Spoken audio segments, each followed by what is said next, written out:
Indo-British Advanced Pain Clinic, Noppimayam Surgery Duram. For appointments 9155556563. Hi guys, welcome to iDream. నేను మీ Chanakya. India's most awaited movie Pushpa 2 మరి December 5th release అయిపోయింది గ్రాండ్గా. మరి ప్రేక్షకుల దగ్గర నుంచి రెస్పాన్స్ కానీ అండ్ అభిమానుల దగ్గర నుంచి కోలాహలం మొత్తం థియేటర్స్ మొత్తం కూడా ఫుల్ అయిపోయి సో ఒక ర్యాంపేజ్ అనేది కూడా చూస్తున్నాము. అసలు పుష్ప 2 ఎలా ఉంది, అసలు పుష్ప 2 అనేది ప్రేక్షకుల మనసులకు రీచ్ అయిందా కాలేదా, మెయిన్గా పైసా వసూల్ మన ప్రేక్షకులకు అయిందా లేదా అనే వాటి గురించి కూడా ఇప్పుడు మనం తెలుసుకుందాం. మరి తెలుసుకోవడానికి సీనియర్ జర్నలిస్ట్ మరియు ఫిలిం క్రిటిక్ అయిన భరద్వాజ్ గారు ఇప్పుడు మనతో పాటున్నారు. మరి సార్ని అడిగి తెలుసుకుందాం.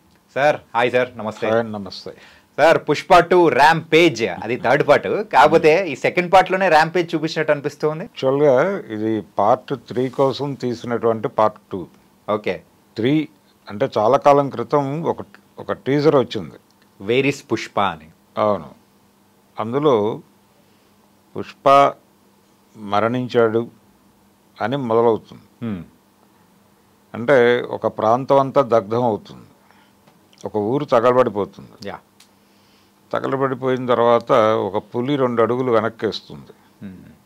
పులి 2 అడుగులు వెనక్కేసిందంటే ఆ ఎదుర్కొండా ఉన్నది పుష్ప అని అతను ఉన్నాడు అని చెప్పడం ఆ టీజర్ ద్వారా ఒక కథను చెప్పే ప్రయత్నం చేశాడు సుకుమార్ గారు. యా, అది పార్ట్ 2 అని ఫిక్స్ అయింది ప్రపంచం. కానీ ఆ ఛాయలు ఎక్కడా లేవు ఇందులో.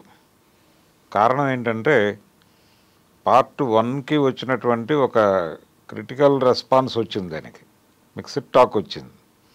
ఆ మిక్స్డ్ టాక్ రావటం వలన 2కి సంబంధించి కొంచెం ఎక్కువ కేర్ తీసుకోవాలనుకుని కొన్ని బ్లాక్స్ డిజైన్ చేశారు. ఈ బ్లాక్స్ డిజైన్ చేసుకుంటూ వెళ్ళే క్రమంలో ఇవి హెవీ అయిపోయినాయి.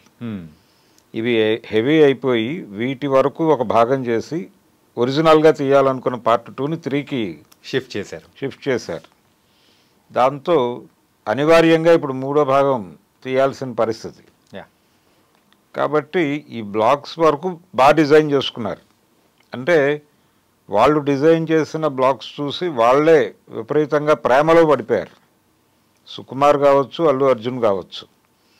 ఆ ప్రేమ కనిపించింది, ఎగ్జిక్యూషన్లో కూడా కనిపించింది. పర్టికులర్గా వాళ్ళు విపరీతంగా హైప్ చేసినటువంటి ఒక ఎపిసోడ్ ఏంటంటే దీనిలో గంగమ్మ జాతర. గంగమ్మ జాతర ఆ డిజైనింగు చాలా బాగుంది. దాంతోపాటు ఈయన అమ్మవారి గెటప్లోకి వెళ్ళిపోతాడు అల్లు అర్జున్.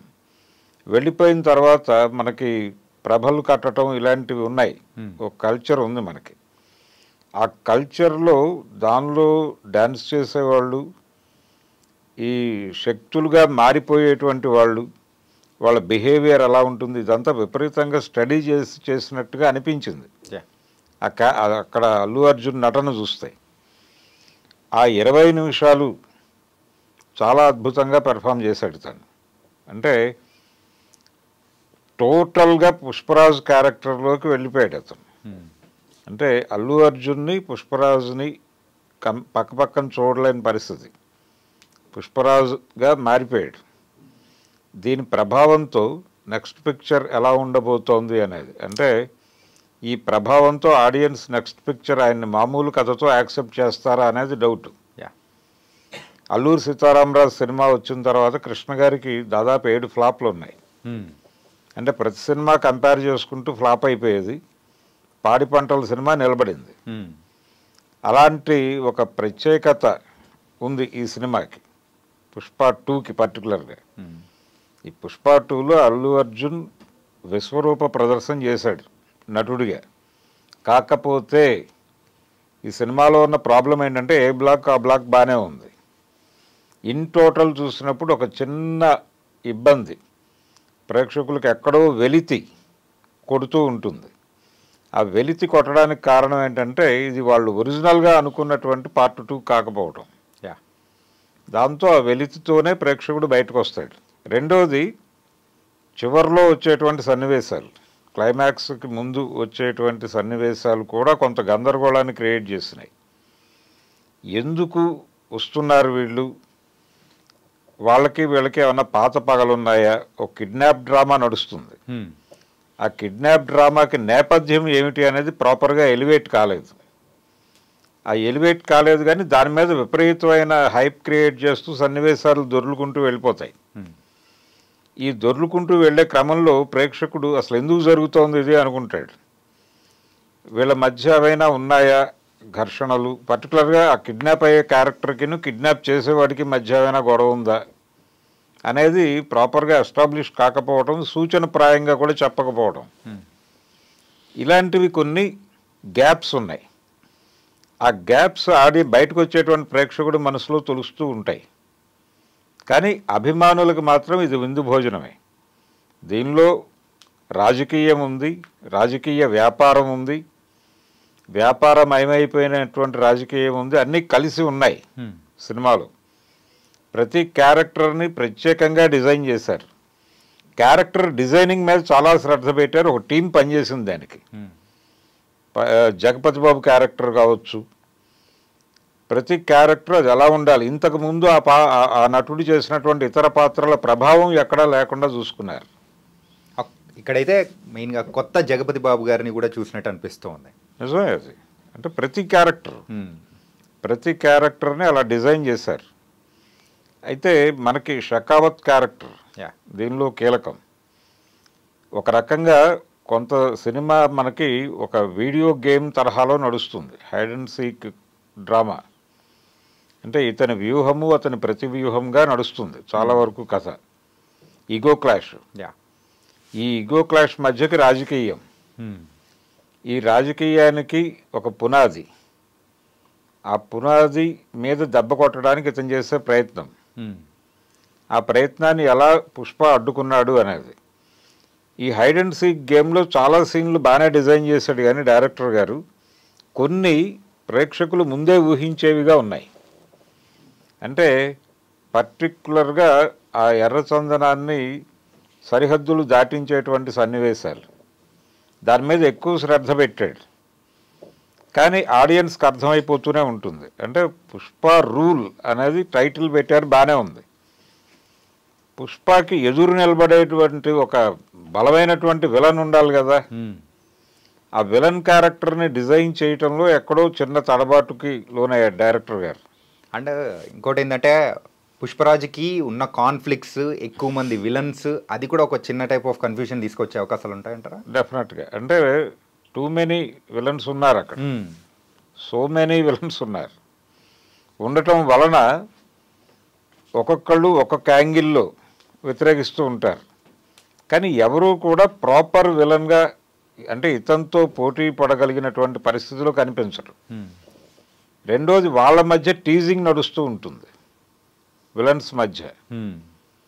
ఆ టీజింగు, ఇతను హై హ్యాండెడ్నెస్, ఇవన్నీ కలిసి పుష్ప రూల్ చేస్తున్నాడు ఈ సామ్రాజ్యాన్ని అని ప్రేక్షకుడు ఫిక్స్ అయిపోతాడు.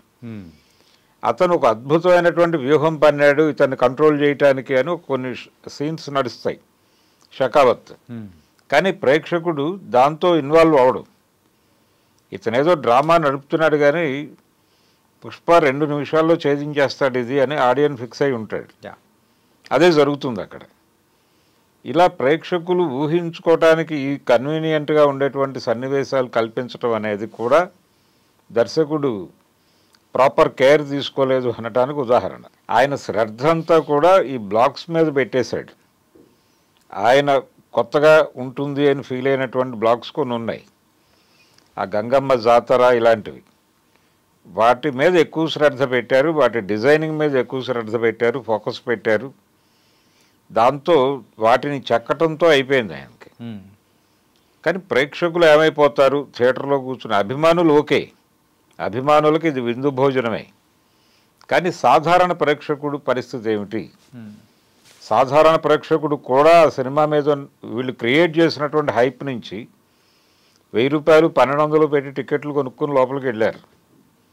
ఆ లోపలికి వెళ్ళి కూర్చున్న వాళ్ళ పరిస్థితి ఏమిటి, వాళ్ళు ఎలా రిసీవ్ చేసుకుంటారు దీన్ని అనేది చూడాలి.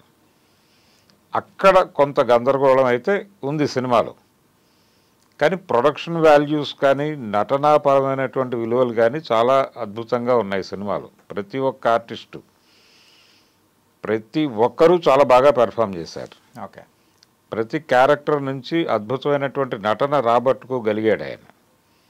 ముఖ్యంగా రష్మిక యా రష్మిక క్యారెక్టర్ని చాలా బాగా డిజైన్ చేశాడు తను. నాకు ఆ సీన్స్ చూస్తూ ఉండగా శివ సినిమా గుర్తొచ్చింది. దానిలో కూడా ఒక తరహా డాన్ క్యారెక్టరే నాగార్జునది. నాగార్జునకి అమలకి మధ్య ఇంటిమేట్ సీన్స్ చాలా బాగా వర్కౌట్ చేశాడు ఆయన రామ్ గోపాల్ వర్మ. ఆ ఇన్ఫ్లుయెన్స్ ఏమైనా ఉందా సుకుమార్ మీద అనిపించింది. ఒక రియల్ కపుల్ మధ్యలో ఎలా ఉంటుందో సేమ్ స్క్రీన్ మీద కూడా ఆ టైప్ ఆఫ్ ప్రెజెన్స్ అనేది కూడా చూపించాడు. అలా చూపించాడు. అయితే కొంచెం ఎక్కడో యానిమల్ ధోరణులు కూడా కనిపిస్తాయి. కొంచెం వైల్డ్ టచ్ ఉంది ఆ షార్ట్స్లో. ఓకే, అదంతా పాన్ ఇండియా స్కేల్ సినిమాలో అవన్నీ అనివార్యం అని అనుకుని సర్దుకొని వెళ్ళిపోవడమే. ఒక లార్జ్ స్కేల్ సినిమా చాలా విపరీతంగా డబ్బులు ఖర్చు పెట్టి తీశారు. ఖర్చు కనిపించింది సినిమాలో, ఖర్చు కనిపించింది. అల్లు అర్జున్కి పూర్తి స్థాయి తృప్తినిచ్చినటువంటి సినిమా. ఆయన అభిమానులు హ్యాపీగా ఉన్నారు.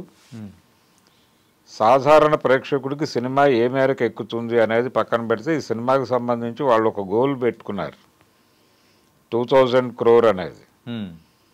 ఆల్రెడీ 1060 crores ప్రీ రిలీజ్ ఇదే అయిపోయింది, బిజినెస్ అయిపోయిందని చెప్తున్నారు. అంటే థియేటర్కల్ బిజినెస్ అయిపోయింది అని. అంటే కనీసం 15 నుంచి 1600 కోట్లు వస్తే తప్ప అది వర్కౌట్ అవ్వదు. అది వర్కౌట్ అయితే వాళ్ళు బాహుబలి 2ని క్రాస్ చేసినట్టే. ఇంకా టార్గెట్ రీచ్ అవడానికి ఇంకొక 400 కోట్లు కావాలి వాళ్ళు. నైట్ మూవీ అయిన తర్వాత సో అప్రాక్సిమేట్లీ 9:30కి ప్రీమియర్స్ పెడితే 1 o'clock ఆ టైంలో హిందీ రివ్యూస్ ఇచ్చే తరుణ్ ఆదర్శ్ గారు దాని గురించి ట్విట్టర్లో పోస్ట్ చేశారు. ఏంటంటే ఒక ర్యాంపేజ్ అనేది, అంటే లిటరల్గా చూడాలంటే ఒక విశ్వరూపం అనేది కూడా చూసాము. దీనికైతే ఒక మ్యాడ్నెస్ లాంటిది 4.5 రివ్యూ అనేది కూడా ఇచ్చాడు అనమాట.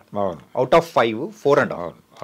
ఇంతవరకు ఏ సినిమాకు అలాంటి అంటే అన్ని మార్క్స్ కానీ అన్ని స్టార్స్ ఇవ్వలేదేమో అనిపించింది. అవును, అంటే ఇది ఆయన వరకు బాగానే ఉంది. కాకపోతే నార్త్ ఇండియా ప్రేక్షకులకు ఎక్కే అవకాశం ఉంటుందా? నార్త్ ఇండియాలో రిసెప్షన్ నార్మల్గానే మొదలైంది. బీభత్సమైనటువంటి హైక్లో అయితే లేదు, చాలా నార్మల్గానే మొదలైంది. క్రమంగా పెరిగే ఛాన్సెస్ కనిపిస్తున్నాయి. అంటే అక్కడి నుంచి వస్తున్నటువంటి రివ్యూస్కి, సౌత్ నుంచి వస్తున్నటువంటి రివ్యూస్కి Part 1 లాగానే చిన్న వైరుధ్యం కనిపిస్తోంది అభిప్రాయ ప్రకటనలో. థియేటర్లోంచి బయటకు వచ్చినటువంటి ప్రేక్షకుడు మాట్లాడే టోన్లో ఇక్కడ మాట్లాడుతున్నటువంటి ఆడియన్స్ టోన్కి, అక్కడ మాట్లాడుతున్న ఆడియన్స్ టోన్కి తేడా కనిపిస్తోంది. వాళ్ళ కొంచెం ఈ దీనిలోకి మ్యాజిక్ వరల్డ్లోకి వచ్చారు. Okay, north audience. South audience కొంచెం క్రిటికల్గానే ఉన్నారు. అయినప్పటికీ అభిమానులు బుల్డోజ్ చేసుకుంటూ వెళ్ళిపోతున్నారు సినిమాని భుజాన్ని వేసుకుని. అది కనిపిస్తోంది చాలా స్పష్టంగానే. వాస్తవంగా వాళ్ళు అనుకున్న రికార్డులు రీచ్ అవుతుందా లేదా, వాళ్ళ టార్గెట్ రీచ్ అవుతుందా లేదా అనేది అయితే ఇంకో 2 days ఆగితే కానీ క్లారిటీ రాదు. ఇప్పటికీ ఆ సినిమా గురించినటువంటి ఒక మేనియా నడుస్తోంది. ఈ మేనియా, ఈ ఫేవరు, ఇవన్నీ క్రియేట్ చేయడానికి వాళ్ళు చాలా కష్టపడ్డారు. ఇప్పుడు రకరకాల కాంట్రవర్సీలు కూడా రైజ్ అవుతున్నాయి ఈ సినిమా నుంచి, ఈ సినిమాలో ఉన్న డైలాగుల నుంచి. అవి సినిమాని ఏమైనా నిలబడతాయా అనేది చూడాలి ఇప్పుడు.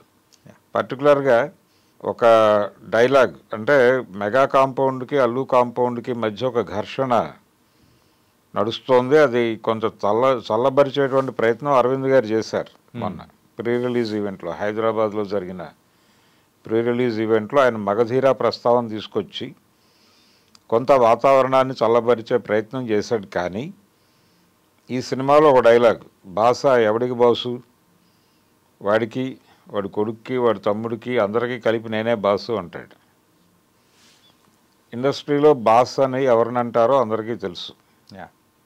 బాస్ గారు నటనా రంగంలోనే ఉన్నారు, ఆ బాస్ గారి కుమారుడు నటనా రంగంలోనే ఉన్నాడు, వారి తమ్ముడు నటనా రాజకీయ రంగాల్లో ఉన్నాడు. అంటే మెగా హీరోల గురించి ఆ డైలాగ్ వాడారా అనేటువంటి ఒక అనుమానం క్రియేట్ చేసేదిగా ఆ డైలాగ్ ఉంది. దాని మీద కొంత సోషల్ మీడియాలో డిస్కషన్ నడుస్తోంది. ఇలాంటి కాంట్రవర్సీస్ ఏమైనా సినిమాని కొంత ఇంకొంచెం లేపుతాయేమో చూడాలి. ఓకే, దాంతోపాటు భార్యకి ఇచ్చిన మాట అనే దాని మీద కొన్ని షార్ట్స్ నడిపాడు ఆయన. అసలు టోటల్ కథకి అండర్ కరెంట్ అదే. అంటే తను ఒక కోరికగా కోరిన దీన్ని పట్టుకొని ఇతను ఇంత పెద్ద డిజైన్ చేస్తాడు. ఆవిడే షాక్ అవుతుంది విని. అంటే దీని మొత్తం ఈ టోటల్ సినిమా వెనకాల నువ్వు కోరిన కోరిక ఉంది అని చెప్పినప్పుడు, రావు రమేష్ క్యారెక్టర్తో చెప్పించినప్పుడు తను షాక్ అవుతుంది. ఇదంతా చూపించటం ద్వారా అంటే ఈ భార్య మాట వినేటువంటి భర్త అనే యాంగిల్లో 2 రకాల కథనాలు సర్క్యులేషన్లోకి వచ్చినాయి. ఒకటేమో ఆయన నంద్యాల పర్యటన, ఆయన కిచెన్ నుంచి డిజైన్ అయింది, దాన్ని ఆయన అక్కడ అక్నాలెడ్జ్ చేసే ప్రయత్నం చేశాడు ఈ సినిమాలో అనేది ఒక ప్రచారం. రెండో ప్రచారం మాజీ ముఖ్యమంత్రి, ఆంధ్రప్రదేశ్ మాజీ ముఖ్యమంత్రి, ఆయన కిచెన్ క్యాబినెట్, దాని గురించి ఈ సన్నివేశాలు కల్పించారు అనేది ఇంకొక కథనం. ఓకే, ఇలా కొన్ని సీన్స్ అయితే కొంచెం కాంట్రవర్షియల్గా ఒక డిస్కసివ్ పాయింట్లుగా నడుస్తున్నాయి బయట. అవి ఏవైనా సినిమాని నిలబడతాయేమో చూడాలి. ఓకే, ఇది ఓవరాల్గా పుష్ప 2. మనం కథ గురించి మాట్లాడుకోవద్దు, అవంటే అది లీక్స్ అయిపోతాయి. అంటే ఈ కథ ఇదొక ప్రత్యేకమైనటువంటి పద్ధతిలో డిజైన్ చేసుకెళ్ళాడు. ఆ డిజైనింగ్లో అతన్ని ఏదైతే ఊహించాడో దాన్ని తెర మీద ఆవిష్కరించడానికి అల్లు అర్జున్ చేసిన కృషి అసామాన్యం. నెక్స్ట్ లెవెల్కి తీసుకెళ్ళాడు అతను. ఈ సినిమాకి ఏ మేరకు సక్సెస్ వచ్చినా అది 100% బన్నీ కష్టమే. సుకుమార్ గారు ఇంకొంచెం కేర్ తీసుకుని ఉంటే బాగుండేది. ఎప్పుడైతే తను ఒరిజినల్ ఐడియాని పార్ట్ 3కి షిఫ్ట్ చేశారో, దీన్ని ఈ బ్లాక్స్ మీద నడపాలనుకున్నారు. ఈ బ్లాక్స్లో ఎటువంటి ల్యాగ్ లేకుండా చూసుకుంటూ ఇంకొంచెం కేర్ తీసుకుని ఉంటే బెటర్ కంటెంట్ ఇచ్చి ఉండేవాడు ఆయన. ఆ లోపం కనిపించింది సినిమాలో. నేను ఇందాక చెప్పినట్టుగా ఒక కన్ఫెషన్ షాట్ ఎలా తీయాలి అనేది ఒక చిన్న కన్ఫ్యూజన్ సినిమాలో. ఆ కన్ఫెషన్ స్టేట్మెంట్ ఇచ్చేటువంటి క్యారెక్టరు, ఆ కన్ఫెస్ అయినటువంటి తీరు ప్రేక్షకుల సహనానికి పరీక్షగా మారింది. ఇలాంటివి కొన్ని పరిహరించుకుని ఉండొచ్చు. ఓకే, ఇంకొంచెం తక్కువ నిడివిలో చెప్పచ్చు అది. అంటే మట్కా సినిమాలో కూడా హీరో గారు కన్ఫెస్ అవుతూ ఒక స్టోరీ చెప్తాడు. అది కూడా ఆడియన్స్ని కొంత ఇబ్బంది పెట్టింది, వాళ్ళ సహనాన్ని పరీక్షించింది. ఇలాంటి సందర్భాలు వచ్చినప్పుడు డైరెక్టర్లు డ్రామా పండించడం కోసమని అటువైపు మొగ్గుతున్నారు. కానీ అది డ్రామా పండించడం కంటే కూడా ప్రేక్షకుల సహనానికి పరీక్షగా మారుతున్నాయి. ఇలాంటివి కొన్ని పరిహరించుకుని ఉంటే నిడివి కూడా తగ్గేది. నిడివి తగ్గేది, ప్రేక్షకులు ఆ ఎమోషన్లో క్యారీ అయిపోయేవాళ్ళు. ఇవి పంటి కింద రాళ్ళలాగా తగులుతాయి ఇలాంటి షార్ట్స్. అలాగే పుష్ప ఇంటిలో ఉన్నటువంటి పాత్రలు, ఆ పాత్రల బిహేవియరు, దాని మీద నడిపినటువంటి సన్నివేశాలు కూడా కొంచెం పంటి కింద రాళ్లే. ఓకే, ఇలాంటివి కొన్ని పరిహరించుకుని ఉంటే బాగుండేది సుకుమార్ గారు. ఓకే, ఇది టోటల్గా పుష్ప 2 సినిమా చూసిన తర్వాత నాకు అనిపించిన విషయాలు. Okay, nice sir. మొత్తానికైతే ప్రేక్షకుల వాళ్ళ అభిరుచి తగ్గట్టు ఈ పుష్ప 2ని అయితే సుకుమార్ గారు, బన్నీ గారు డిజైన్ చేశారు. కాకపోతే అసలైన పాయింట్ అనేది పుష్ప 3లో ఉండబోతుందని కూడా క్లారిటీగా చెప్పారు. So thank you so much sir. Thank you. Pushpa 2 ఎలా ఉందో మరి సీనియర్ జర్నలిస్ట్ భరద్వాజ్ గారు చాలా చక్కగా చెప్పారు కదా. మరో ఇంటర్వ్యూతో మళ్ళీ కలుద్దాం. అంతవరకు take care. This is your Chanakya.